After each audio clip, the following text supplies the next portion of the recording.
wasn't just, "Are you out of your mind?" that she said. It was something more, but I won't repeat it here.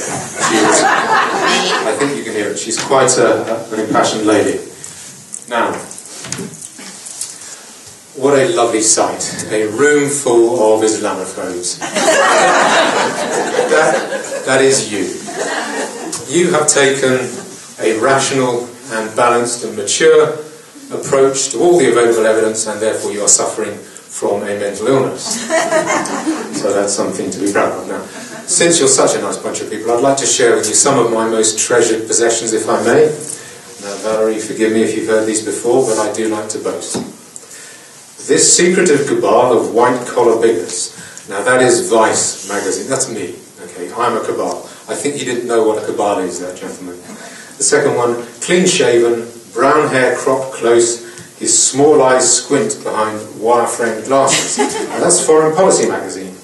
And the third one, he also provides a free legal service for those who oppose mosque developments.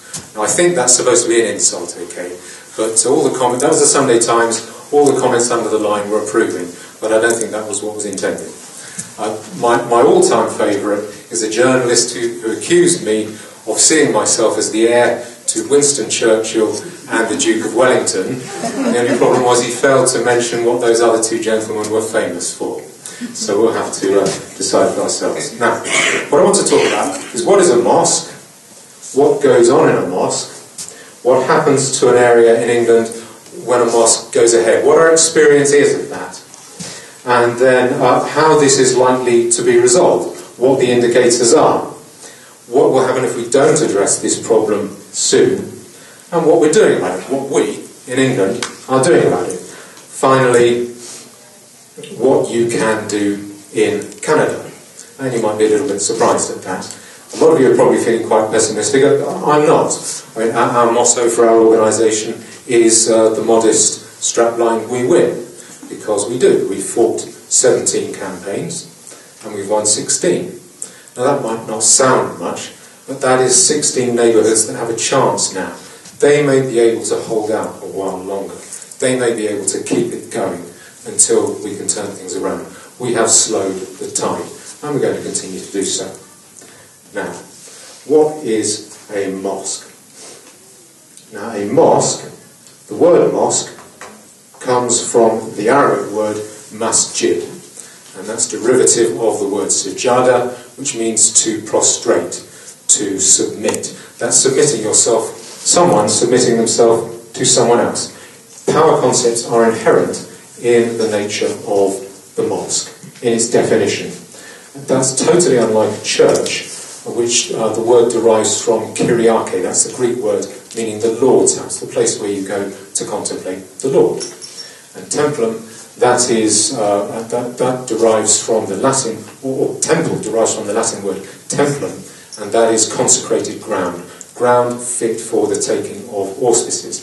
Again, contemplation, a relationship with, offering to the divine. Totally, without those power concepts, totally unlike the definition of a mosque. And this is reflected in the history of mosque. I'll do the first two big ones. You've heard of the towns of Medina and Mecca, no doubt. Well, the first one, Medina, 622. Muhammad's been in Mecca for 13 years, can't get it up to get a dictatorship, so he goes back to Medina and he gets up his dictatorship there. Sets up his dictatorship in a mosque. That's the first mosque, 622. And what it's used for is not really for religious purposes. It's mainly about political, military purposes. It's used for jihad operations to be planned and directed and commanders appointed. So, General Petraeus, so instead of him going to the White House, shaking hands with the president, he'd go to the mosque, shake hands with him, go out and kill the infidel. Now, I mean, you wouldn't get that in a church. It's unthinkable that would happen in a cathedral. It doesn't.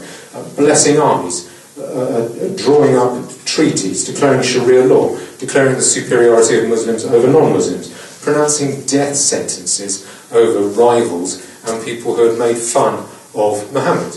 Now, again, what I would say to people, imagine you are in church one day, or in synagogue, and the rabbi or the vicar says, well, before I give you the blessing, or before we say the prayers, I'd like to pass the death sentences. There's Mr. Philpott made a funny joke about me the other day, and I couldn't think of a reply, so off with his head.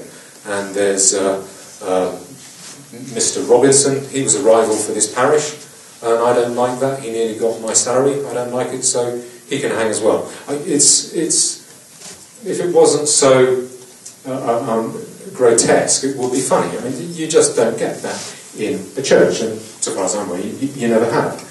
Now, that's serious because Islamic doctrine requires Muslim people to imitate Muhammad. They're required to follow his example. He is the perfect example for all people, for all time. And the Quran is the direct word of God as relayed to Muhammad. Now, the second example, Mecca. I think you've heard of Mecca. You've heard of the Kaaba, that black cube, and you've seen it on the posters for the Hajj. Well, that black cube was once the cliche, a multicultural interfaith cliche, enough to launch 1,000 local authority equalities jobs. It was used by Christians, Jews, polytheists and Hindus, and it was used for worship, for revering up to 360 different deities until 613. You know what happened there? Muhammad came along, he invaded with an army, took it over, stood outside in full military gear, full military clobber, military bashat, and then made a speech in which he said the following: all the Muslims are brothers of one another and constitute one hand as against the non-Muslims, okay? As against the non-Muslims.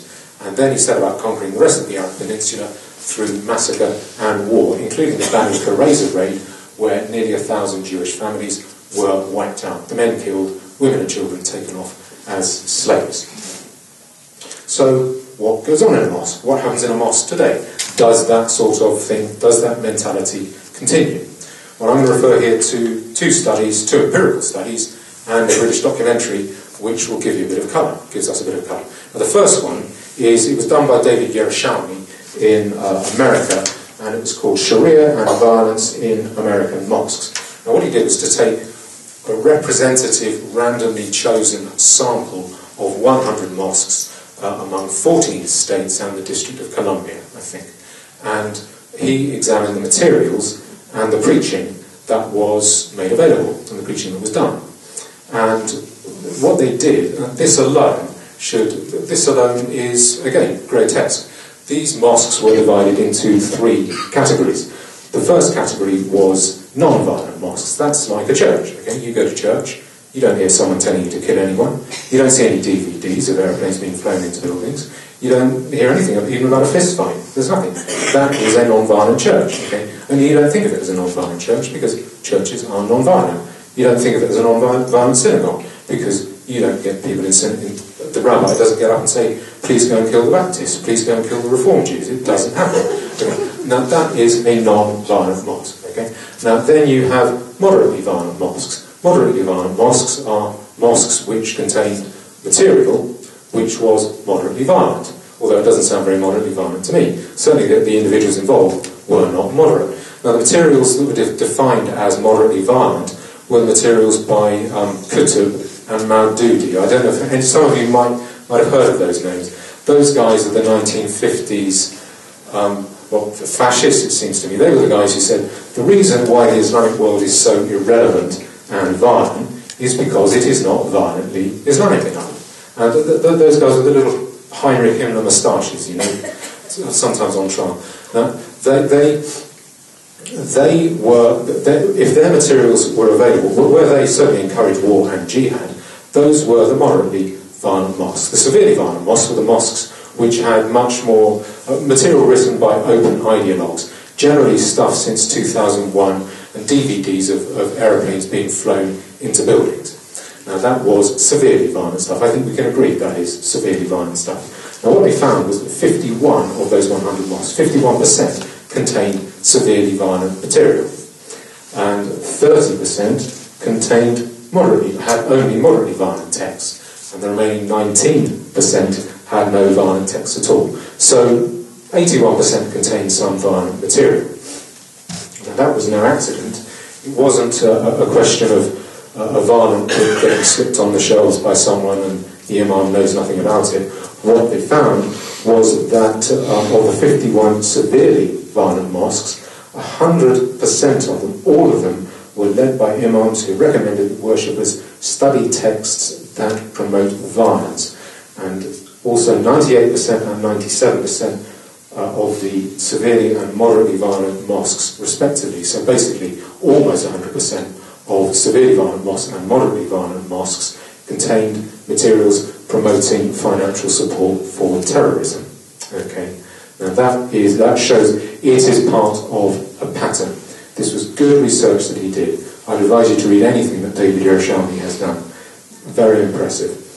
What was especially disturbing is the way Muslim people reacted to this, the way they voted with, or were found to have voted with their feet. Now, what they did was to add up the total number of congregants, people going to the mosques, and they found that 75% of them went to the severely violent mosques. Okay? Now that suggests, that shows, I think that shows what Muslims think Islam is about. So 75% of worshippers went to the severely violent mosques. About just over a fifth, I think, went to the moderately violent mosques. 1 in 30 went to the non-violent mosques. Okay, now that is Muslim people voting with their feet, and that is a fitting rebuke to the ridiculous article, which I'm actually very pleased about, but it really wound up Valerie, by Fred Litwin, who is saying that Valerie is a very bad lady, someone you should not associate with, someone you should not listen to, let alone me, because I go about encouraging communities to stop mosque construction by using existing zoning laws in municipalities across Britain. On the surface, these efforts appear courageous, even noble, but they end up ironically supporting the Islamist view there is no Islam other than what Islamists insist it is. Other than what is, and that's something to get your tongue around, other than what Islamists insist it is. And I would add, and 97% of all Muslims as well, judging by the research. Okay, so I'm grateful to him because, thank you, Fred, for filling the room tonight. If I would not rely on his authority, I would rely on the authority of moderate Prime Minister Erdogan of moderate Islamic Turkey, who claimed that he is an insulted and offended Muslim. Okay, he is insulted and offended. It is offensive and an insult to our religion. So I told you he was offended. And there is no moderate or immoderate Islam. Islam is Islam, and that's it. Now, that, in my view, that is correct. This Islam is Islamist. We're finding it is jihadist. Jihad is a concept that is contained within the 4 schools of Sunni jurisprudence and the 2 main schools of Shia jurisprudence. And they all refer to the passages in the Quran and in the Hadith which refer to jihad using weapons. You can't have peaceful inner struggle with material bladed weapons. Now, that study is also borne out by a 2005 study done by Freedom House.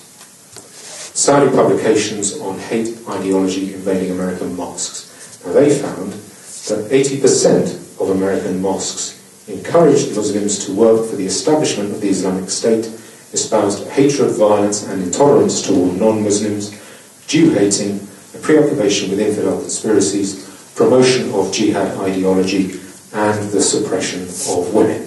That's 80%. Now, the one that came 6 years later, the one that I quoted before from David Yerushalmi, that was 81%. So there is consistency there. In fact, it's 1% worse over that 6-year period. But the 80-20-20 rule applies. 80% of mosques promote violence, according to the research. I don't know any other research that says anything radically different from that. Now, for a bit of colour, I'll refer to the Channel 4 documentary you may have heard of. Some of you may have heard of it. It was called Undercover Mosque. That was done in Britain, in London mainly, I think. And what it was a camera crew go around with a camera up their jumper and go into mosques, record what the imam is saying today. Okay, nothing much wrong with that. Taking a risk, but nothing wrong with it. And guess what they found? Well, I'll read a few quotes. I could go on for a long time, but I'll read you 3 or 4. One of the quotes was about apostates, and the imam said, if the imam wants to crucify him, he should crucify him. The person is put up on the wood and he's left there to bleed to death for 3 days. Okay? Or another one, he talked about bombing. You have to bomb the Indian businesses, and as for the Jews, you kill them physically. Okay? As opposed to killing them non-physically. I don't really know what the difference is. And the third one, this is about, quotes, marriage prior to puberty. The Prophet Muhammad practically outlined the rules regarding marriage prior to puberty. With his practice, he clarified what is permissible, and that is why we shouldn't have any issues about an older man marrying a younger woman.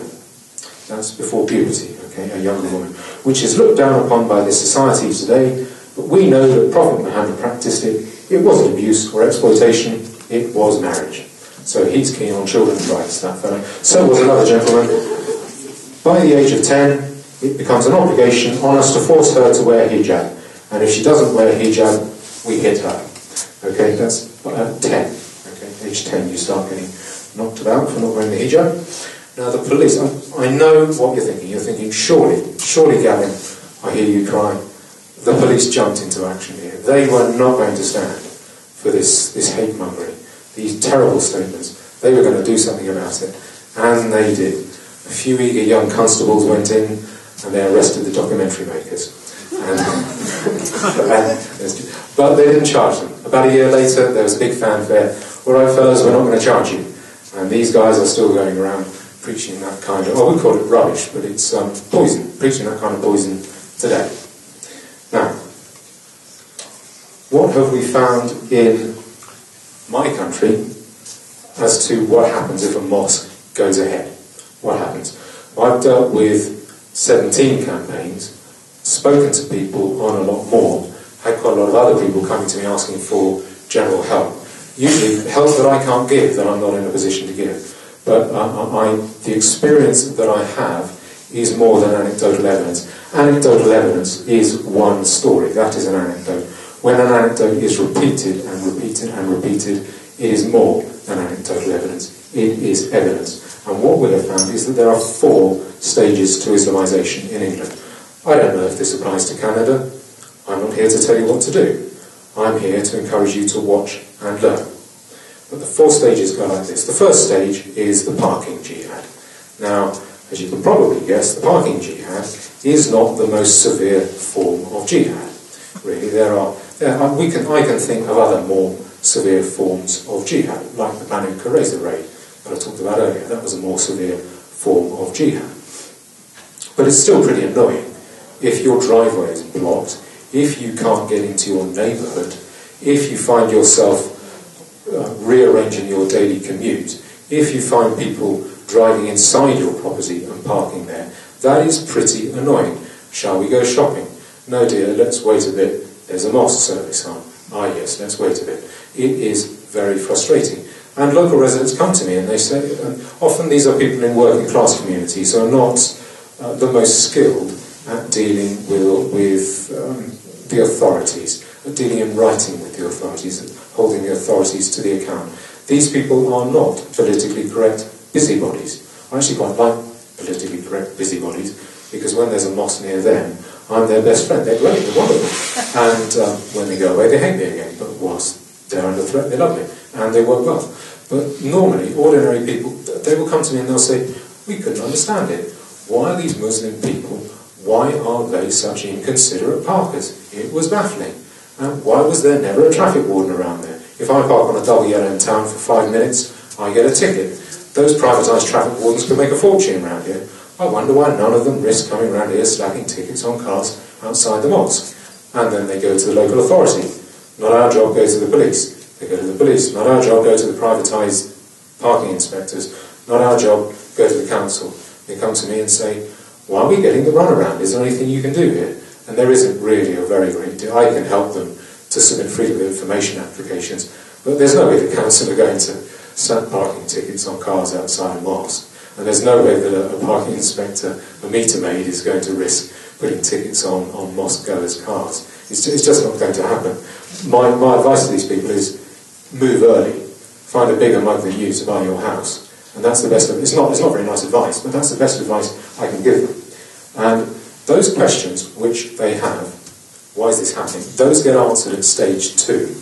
Now, stage 2 is the dominance phase, or as I call it, as I've heard it being described, the F off Mrs. This is our area now, because it is the women who suffer the brunt of it. Excuse me, I don't mean to interrupt, but would you mind moving your car? You're blocking my driveway. F off Mrs. This is our area now. Would you mind not parking inside my driveway? F off Mrs. This is our area now. I don't mean to be a nuisance, but I'm trying to go to work. Would you mind moving your cars? And you know what the reply is. And then people realise why the parking is so inconsiderate.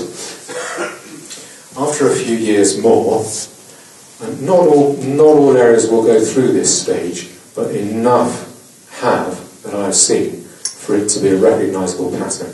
Stage 3, I find it the most upsetting stage of all. It's really quite unpleasant.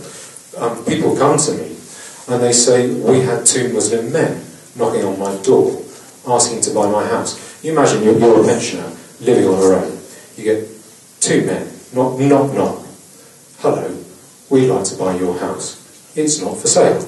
You're going to have to move sometime. Well, I wouldn't sell for the amount of money you have in that plastic bag, the 20s and 50s you have in that plastic bag. No white person is going to buy this place from you. Okay, that is what they get told. There are no concessions to political correctness when that happens.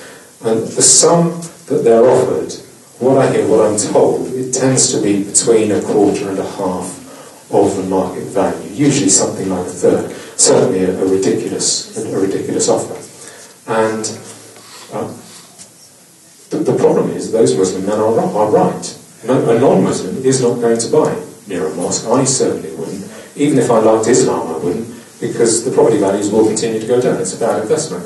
All I can say to these people, and it is upsetting, all I can say to these people is, you just have to go. It's only going to get worse. And some of them say, no, I've been brought up here I was brought up here, I've lived here for many years, I'm not going. They're not getting rid of me. That's the spirit of the Blitz. And I try and say, now is not the time. Move, we'll come back for your area in 10 or 15 years' time. But you're going to have to move out now. You basically have to triage out. If you know what triage is, you have to say, we've lost that area for now, we'll come back.